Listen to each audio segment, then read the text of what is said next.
Welcome to today's American Security Project webinar. This is an on-the-record conversation that will be available for attribution. A recording of this conversation will be posted on our website. All audience members will be muted during the discussion, but please use the Q&A box at the bottom of your screen to ask any questions to the panelists. With that, I will turn it over to ASP Senior Fellow for Climate Security, Jessica Yamo.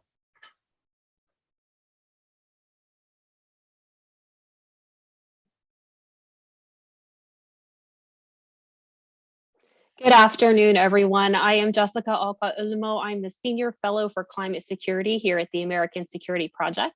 And today we are pleased to have Congressman Scott Peters join us to discuss national security, climate resilience, and environmental protection. Congressman Peters serves California's 52nd Congressional District, which includes the cities of Coronado and most of northern San Diego. Congressman Peters currently serves on the House Budget Committee and the House Energy and Commerce Committee, as well as the Joint Economic Committee. Prior to serving as a congressman, he spent 15 years as an environmental attorney and was elected to the San Diego City Council, where he later became the city's first city council president. While on the council, Congressman Peters helped lead the cleanup of the city's beaches and bays and the completion of a number of infrastructure projects while he was on the council. Congressman, welcome and thank you for being here today. Thanks so much for having me, Jessica. Yes, absolutely. We've got about a half hour and I will weave in question and answer as they come in. But I want to start sort of with the wave tops, the big news of the day, which is the passage of the Inflation Reduction Act and the bipartisan infrastructure law. In addition to that, you were one of the co-sponsors of the National Climate Adaptation and Resilience Strategy Act, which is a bipartisan bicameral bill designed to do a number of things, including streamline the federal response to climate hazards that threaten human health, safety, and critical infrastructure. What can you tell us about all of these different moving parts and pieces, why they're important, and what we should know about them? Well, thanks. I guess I should maybe just start by saying too that where you stand depends also on where you sit. I'm sitting in San Diego, California. It's a lovely day. Not anxious to get back to the DC weather. But climate change threatens us right here in three main ways: droughts, more intense wildfires, and sea level rise. We just got news out of Greenland that's going to happen much faster than we had anticipated. Right here in San Diego, I have the honor to represent 7 military installations. 2 of them in particular, Naval Base Coronado and Naval Base San Diego, will be really vulnerable to sea level rise, and it's not something that the Navy can run away from because the Navy's got to be on the ocean. So one of the ideas behind the National Climate Adaptation and Resilience Strategy Act, or NCARS, which we introduced with Senator Coons and Senator Murkowski, is that we need a strategy for this as a nation. This is not just a military bill, but we are the only G20 government that doesn't have a focus on this within the government. So this would require development of a whole of government adaptation resilience strategy, would ensure a unified vision for the United States response to climate hazards, installs a chief resilience officer in the White House. And we're pretty encouraged that we can get support because we've got a pretty good bipartisan start. This is the kind of thing that I think everyone can support. And why is it so important that we have that national strategy? We have, I believe it was last fall, where we had all of the agency plans, right? They have different nomenclature with the names, but really what I understand about the bill that's being proposed is that it really weds all of that together to provide a real national picture of resilience. Is that correct? Yeah, I mean, I think you've been around long enough to know how the mission can be adversely affected when different parts of the government are working on it separately and maybe not all pulling in the same direction. It's important because of the impact on the you can see the impact through the budget. I think when my first year in Congress, we spent $28 billion or so on severe weather response. This year it's going to be $145 billion. It's not going to get better not going to get better. We need a way to respond to it. I think this would provide an all of government approach. And by the way, the military has been leading on this already, recognizing the QDR, which it doesn't ever do anymore, that climate change is going to be a problem worldwide. The military, I'm very proud to say, has been the leader in research in next generation energy, as they have been since they went from sails to coal to nuclear, and now to renewables. So the military plays a really cornerstone role in this whole effort for resilience. Absolutely. So this is an issue that affects the military both at home and abroad. What are some of the additional authorities that you would like to see DoD further to have to promote climate resilience? Well, we actually introduced another bill on defense, the Resilient Defense Assistance Act of 2022, that would provide DoD more security assistance authority for ally and partner military installations. We had some requests from Palau in the Asian Pacific. They don't have the resources to deal with this. Obviously, we've determined over time that it's in our national interest to have facilities in various places. Again, these places will be affected as well. So we need to provide the military that kind of authority as well. And by the way, we need to help the military prepare for this. In the QDR, they did identify climate change as potentially increasing the frequency, scale, and complexity of future missions. That is both a budget issue, but it's also a strategy issue, and we need to make sure that we're supporting the military. I first came across this my first 2 terms. I was on the Armed Services Committee, but if you're in San Diego, you're always interested in armed services and veterans. So I'll continue to be involved.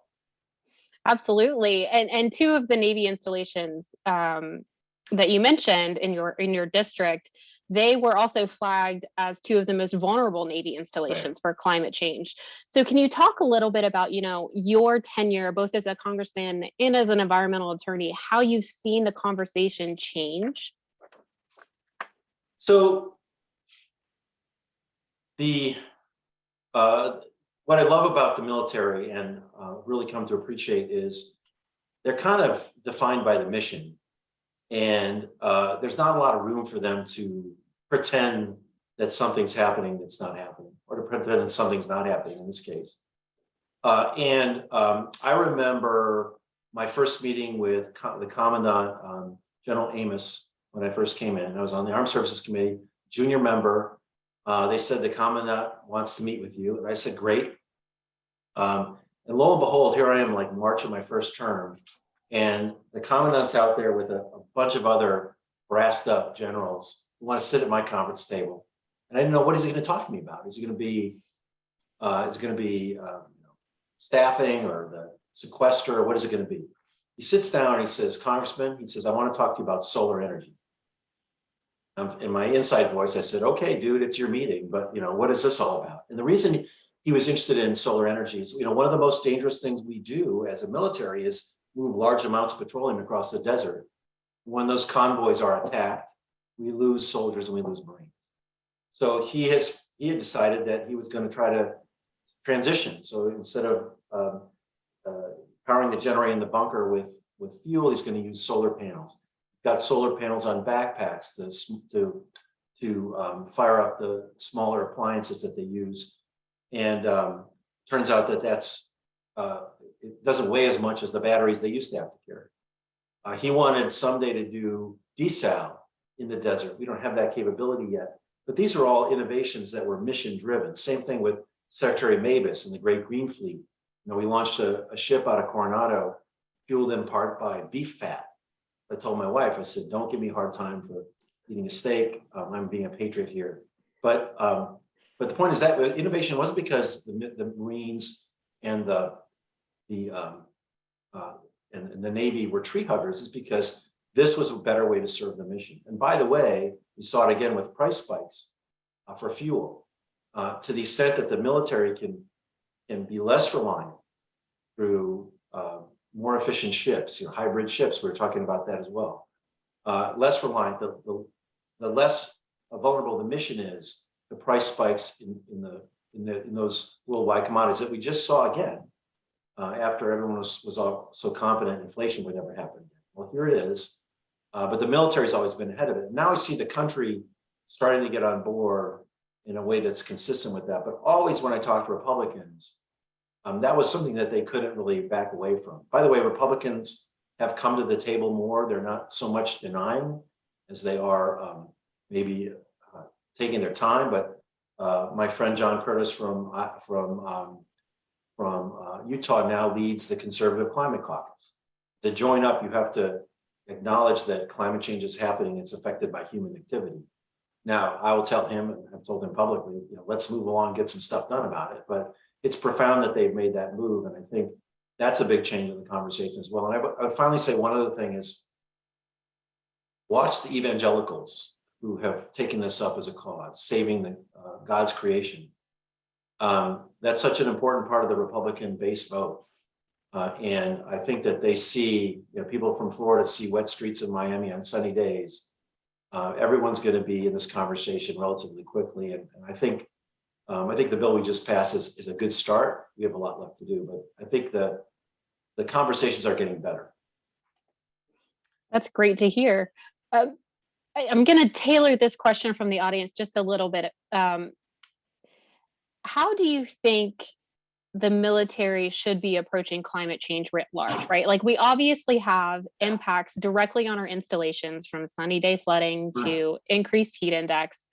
But is there a concern at all from you or from other members in Congress about the pseudo militarization of climate change? I don't know what that is. I never heard of it. I would just say this. The military should be completely focused on facts, completely focused on an honest assessment of what it needs for the mission. And that means, of course, I'm concerned about people who deny climate change, but I'm also concerned about people who fantasize about how quickly we can make the transition. And so with Democrats, you're going to have to you're going to have to give some hard news about oil and gas. And with Republicans, you're going to have to give some hard news about resiliency and adaptation and moving away from oil and gas over time. But what I think the military's strength is the mission focus. And no one can criticize, very hard to criticize a 3-star, 4-star who gets up there and says, this is what I need for the mission. So stay on the facts, be straight with us. And I think that will get the best response from the Congress. Absolutely. And what are your biggest concerns about resiliency? What do you think we need to be moving faster on to achieve a certain level of resiliency? We're pretty much the frog in the boiling pot, and I think it's gonna come on us pretty quickly. Here in San Diego, I think we haven't appreciated what 10 inches to 20 inches of sea level rise will be in 10 years. So my main concern is that we will not be quick enough to respond to it. And, we also have to appreciate that we do have limited resources. And so, right now we ought to be figuring out what are the priorities for action. What are the biggest vulnerabilities in terms of security and cost. And we ought to be addressing that now. And again, I trust the generals and the admirals to tell me, give me those answers, but we have to ask them those questions, and we have to get on this pretty quick. Absolutely. I'm going to turn to a question from the audience here. Do you see the National Environmental Policy Act or the California Environmental Quality Act as legal mechanisms that could be used at a more strategic or programmatic level to help deliver a national climate resilience strategy? In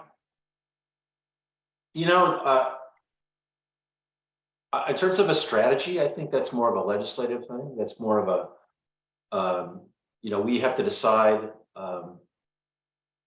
with the advice of scientists, with the military, meteorologists, climatologists, we have to decide what our vulnerabilities are. Civil engineers, look at Jackson, Mississippi, and we have to decide what our vulnerabilities are and make a plan to deploy resources. As we implement that, we will want to have community input to make sure we understand what we're doing. Both of those bills are designed to make sure that we know the environmental impacts of what we're doing before we do them. The thing we all need to really think about, though, is that when we know what needs to be done, we can't let those 1970s bills get in the way of swift action. And my concern, I've expressed this before in the context of wildfires, that when we know what to do, let's do it. And we have to figure out a way to make this. We've got to be able to do this in the age of computers and AI. We got to be able to figure out a way to make this go faster because we know we're out of time. So I think that those bills are wonderful bills and have a great role. I think in the context of climate change, we can't let them be part of the problem in terms of addressing this quickly. Absolutely. And you've sort of touched on this before, but the DoD has a climate plan, and each of the services has a climate plan right now. I think we're still waiting on the Air Force to drop theirs.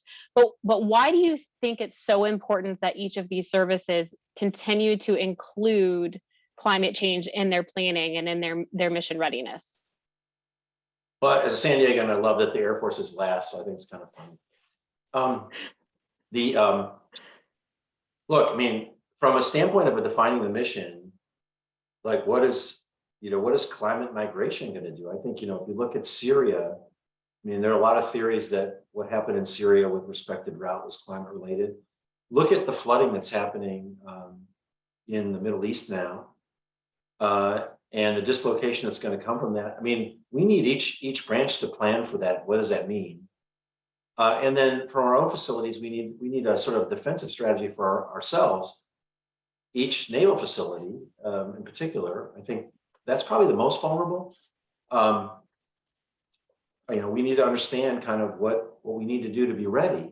And by the way, if we have to move people or facilities from one place to another, we have to think about that. And the reason that the services need to be involved is that they have to decide what they're going to do. I mean, this is not going to. It's also not something that's amenable to the kind of ponderous process as a BRAC.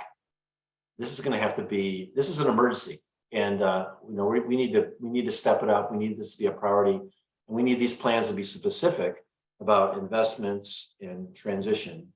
That can only come from the services. Absolutely.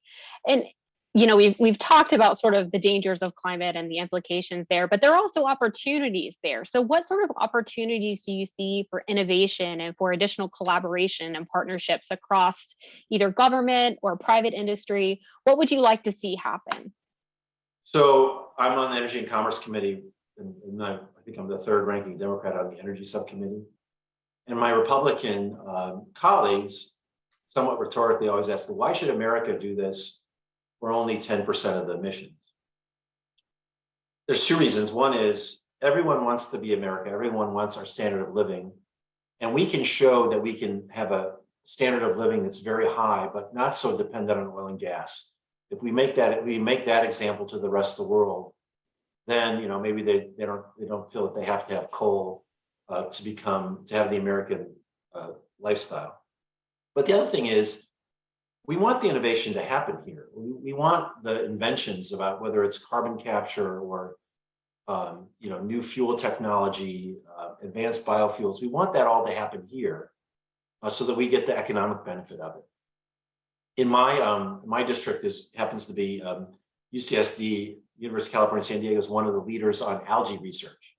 So I am the co-chair of the bipartisan Congressional Algae Caucus, which I don't think you knew existed. So I did not. If you want to call me a pond scum politician, that's fine with me. I'm all about algae. But look, I mean, that's a real feedstock. It doesn't compete with food. It can be used for alternative fuels in planes and in the military. I want that to be invented here. And so to the extent that we provide incentives, we can provide more incentives to make those innovations here. That's the opportunity here. And I think that ultimately, the federal government's going to invest a ton of money in climate action, but it's probably going to be dwarfed by what the private sector spends. So giving those incentives and creating those opportunities on our shores is something that's really important to me. I think, it's the optimism you can get out of this, is that smart people can really figure out these things if they're properly incentivized. That's fair. So what other milestones or what other actions would you like to see either your constituents or other Americans take to help support this change and this transition? This is not the place to talk about elections, but I do think that people need to make their elected officials aware that this is important to them. I I just think, you know, the ability to make that known is important. My quick example is I happen to have the chance to sit with the Emir of Qatar. We were thanking them very much for their help with evacuating people out of Afghanistan. They were wonderful partners. Qatar deserved a lot of credit. And I was with a bunch of senators, which is why we got those meetings. And I'm at the end, and I said, you know, what are you doing to reduce methane emissions from your liquefied natural gas things? And he had just come from Scotland and the COP26. He said at the beginning of the meeting, he said, he's amazing and people really care about this. And he knew that one congressman at least was asking about methane control policy, which, by the way, he didn't know the answer, but his minister came up to me afterward and assured me that they were on it. Make your voice heard. I mean, every politician wants to know what voters think, really, believe it or not, more than contributors and newspapers and Twitter. So I think that's the main thing it is let people know this is important to you. And then I think like for us in the government, we got to be fact-based. We are too influenced by ideology in the analysis of this problem. And I think we really got to be cold and fact-based about it. And I say that to Democrats and Republicans. That's fair. So what as an individual can we do to help build resilience in our communities? I think, again, you know, you can do what you can to set an example for other people, whether it's what you drive, how much you drive, you know, what you do with your waste, you know, your food waste or whatever. I think all that is good for setting an example. But you know, mobilizing action is I guess it starts with that, and each individual can set an example for the neighbors. You know, maybe you get an electric car, maybe you carpool or you change those personal habits. But again, I think to me, really talking to people, even strangers and people that you don't always agree with about this is really important. I think, you know, one thing I would just observe is that the biggest problem for the United States right now is not any particular policy issue. It's the division in the country. And, you know, it was Abraham Lincoln, none other than Abraham Lincoln, who said, a house divided against itself cannot stand. We are weakened by this division. And I would invite everyone to see what you can do to heal that up and to listen. And again, to be fact-based. Absolutely. Could not agree more. We have time for, I think, one more question. And this comes from Karen, talking about the rapidity of, or the rapidness of change and how quickly we can get to where we need to go and how quickly we can get some ingrained inertia. Are there any best practices that you've seen from the military or from communities in San Diego or the wider area that can help influence or inform other sectors and communities? I think that what I think is just so genius about the military example is that it's just so mission focused. And these guys are, I mean, it's just like, they are just not tree huggers. And yet they are driving this transition away from oil and gas where they can, because it supports the mission. Supports the mission in the budget, supports the mission in security. And that's the best practice. So you talk about becoming carbon neutral as an organization or as a state or as a city. You know, I think calling BS on the ideology in favor of facts is really important. And I just think we should ride that train. So, I mean, I still think John Amos and Ray Mabus have had such a big impact on that. And it's really kind of unassailable. The effect that they've had. So I'm really think that's the best practice is analytically be cold, fact-based, mission focused, and that's the best practice. I can totally agree with that and support that. Just as a final sort of positive note, other than getting in cars across the finish line, what are you most excited about? What opportunity is presented to us as Americans here if we can harness innovation and harness really the mission that we need to do as a country to get us more resilient? What are you most excited about? The thing I'm working on right now is trying to figure out the wildfire issue, and a new approach to managing our forests. Particularly, we're starting with the sequoias, which we have a good bill on. That's bipartisan, and I think I'm excited about having those conversations going forward. But what I'm really excited is incentivize private sector coming up with new battery technologies, new opposable piston engines in my district, stuff to deal with this issue. I lament a little bit that we don't have a economy-wide price on carbon, and that's the federal government's trying to guess what the best incentive is. I still think we need that, but the level of innovation in the private sector in response to this crisis is really pretty impressive. So I'm certainly not sanguine about our prospects. I think we have a real looming crisis. I think it will be very, very difficult to get out of, and we're certainly going to pay the price for a lot of what's already happened, no matter what we do. But I'm also pretty optimistic that people have started to take this on as a real cause outside the government, as well as slowly but increasingly inside Congress as well. Absolutely. Well, sir, thank you so much for being here with us today. Anybody in our audience that I didn't get to your question, I'm sorry, we are just about out of time. I'm sure you can go to Congressman Peters' website and look up specific information about the bills that he is trying to get across the finish line. And sir, thank you very much. Keep in touch. What a pleasure. You too. Stay cool.